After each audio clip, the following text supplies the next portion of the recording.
शुभ सकाळ सांग मैंने स्वागत जनाऊे आ गोटे नुआ ब्लॉग को।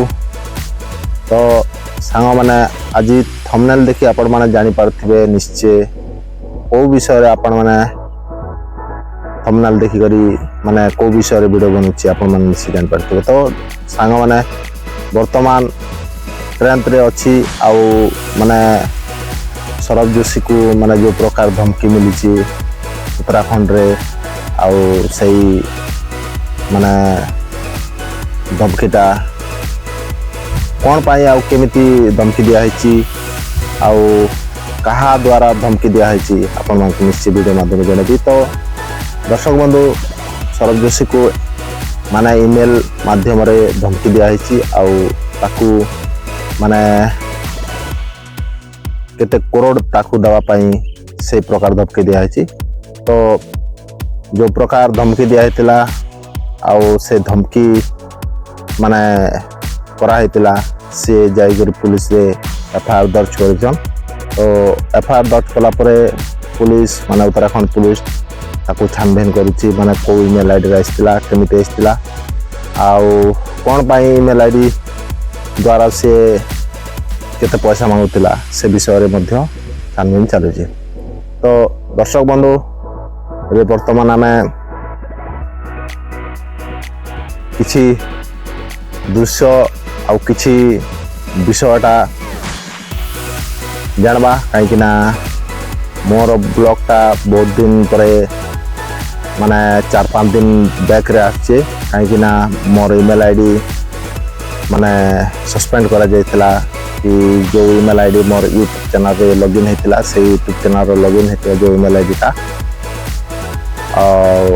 सस्पेंड होता गोटे 5-6 दिन कहीं रिकवरी रिकवरी रे से माने ओटीपी वेरिफिकेशन हो नथिला कहीं से ऑप्शन टा रिकवरी ऑप्शन सस्पेंड 24 दिन नुआ सस्पेंड करथिला।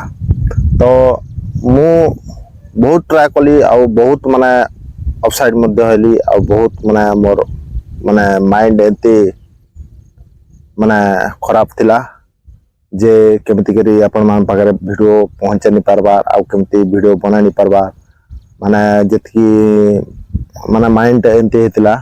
तो वर्तमान काली मोर माने ईमेल आईडी रो कस्टमर केयर को माने कॉल करथिली आउ कस्टमर केयर कॉल कला परे से माने ऑप्शन टा बतैले आउ गोटे लिंक पठैले से लिंक द्वारा ही मु मोर यूट्यूब चैनल पुणी बैक कर पाए। तो एमती बहुत माने कष्ट हुए माने बहुत माने कष्ट को सामना करवा पड़े। तो सेमती प्रकार माने बहुत परिस्थिति सामना पड़ला आउ आज सही समय मिलला बोले आपण मान को एई ब्लॉगटा स्टार्ट करिछि। तो आपण मान जो प्रकार जो वीडियोटा छाडुथिले आपण मान देखुथिले बहुत प्यार आउ बहुत माने सपोर्ट करूचन।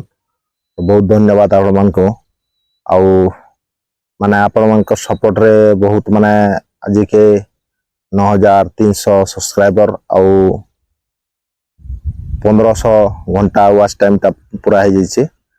तो बहुत खुशी लागुचे आउ आपण मान को मध्य धन्यवाद देवा पड़ुचे। तो पुणी आकु आसुची दसरा रे बहुत माने जगह बहुत प्रकार माने दुर्गा मंडप बनैछन आउ बहुत सुंदर सुंदर जगह मध्य माने देश विदेश रो माने स्टेज माने मंडप बना हैचे आउ बहुत सुंदर भाबरे बनैछन।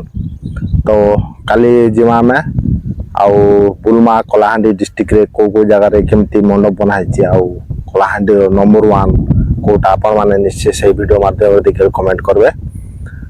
तो आज आमे जीवा गोटे भल जगह देखरी भल जगह आउ माने गोटे जगह रे अच्छे बहुत दूर किंतु से जगह रे माने हमर कलाहांडी नहीं सेटा नवरंगपुर डिस्ट्रिक्ट रो माने ओडिशा भितरे नवरंगपुर डिस्ट्रिक्ट कलाहांडी रो बड़ रये रे से जगह रे गोटे नदी रे माने महासमुद्र रो गोटे कुंभीर आसी आउ से कुंभीरटा माने भाइराल मध्य होची काईकिना कुंभीर को आडर आसला केमती आसला लोक पूरा छानिया आई जोछन आउ से कुंभीर रो वीडियोटा आपण मान को देखाबा पई चाहिए किसी माने ଭିଡ଼ିଓଟା ଆସିଛି ଆଉ ମୋ ସାଙ୍ଗ ଜଣେ ପଠେଇଛି। ତ ବର୍ତ୍ତମାନ ବହୁତ ଦୂର ଏଠୁ ଗୋଟେ 100 କିଲୋମିଟର ଦୂର କାହିଁକିନା ଯିବାଟା ବି ଟିକେ କଷ୍ଟ କାହିଁକିନା ମୋ ପାଖରେ ବାଇକ୍ ନାହିଁ ଆଉ ଜଣଙ୍କର ବାଇକ୍ ନେଇକି ଯିବାର ଥିଲା। ତାକୁ ପଚାରବା ଯାଇକରି ଦେଖିବା ସୁବିଧା ହେଲେ ଯିବା। ତ ଆଜି ଆମେ ଫିଲ୍ଡ ଆଡ଼କୁ ଆସିଥିଲୁ। ଫିଲ୍ଡ ମଧ୍ୟ ମାନେ 2 ଦିନ ହେଲା ମାନେ ଲଘୁଚାପର ବର୍ଷା ବହୁତ ପ୍ରକାର ହଉଥିଲା ଆଉ ଆଜି ବର୍ଷାଟା ପୁରା କମି ଯାଇଛି।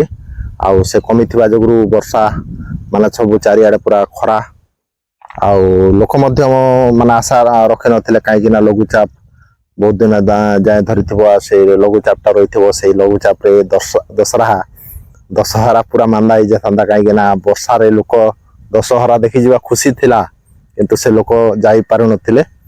ଆଉ ଆଜି ବହୁତ ଖୁସି, ଲୋକ ମଧ୍ୟ ଖୁସି ଥିବେ। ଆପଣମାନେ ମଧ୍ୟ ଭିଡ଼ିଓ ଦେଖୁଛନ୍ତି, ଆପଣମାନେ ମଧ୍ୟ ଖୁସି ଥିବେ କାହିଁକିନା ଦଶହରାରେ ଲଘୁଚାପ ଯେଉଁ ଧରିଥିଲା ସେ ଲଘୁଚାପ ଆଜି ବର୍ତ୍ତମାନ ଛାଡ଼ିଲା ଭଳିଆ ଦିଶିଛି।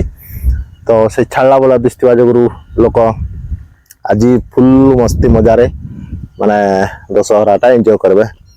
ତ ଚାଲନ୍ ଆମେ ମଧ୍ୟ ଯିବା ବୁଲିକିରି ଅନେକ ଜାଗା ଯାଇକରି ବୁଲାବୁଲି କରିକିରି ଜାଣିଲେ କି ଆପଣମାନଙ୍କ ଦୃଶ୍ୟ ଦେଖେଇବା। ତ ପୁଣି ଚାଲନ୍ ଭିଡ଼ିଓଟା ଲାଗି ରୁହନ୍ତୁ। ଆଉ ଭିଡ଼ିଓଟା ଭଲ ଲାଗିଥିବ ତାହେଲେ ଲାଇକ୍ ସବସ୍କ୍ରାଇବ୍ କମେଣ୍ଟ ନିଶ୍ଚୟ କରିବେ। ତ ଚାଲନ୍ ସେ ସବୁ ଜାଣି ଦେଖନ୍ତୁ।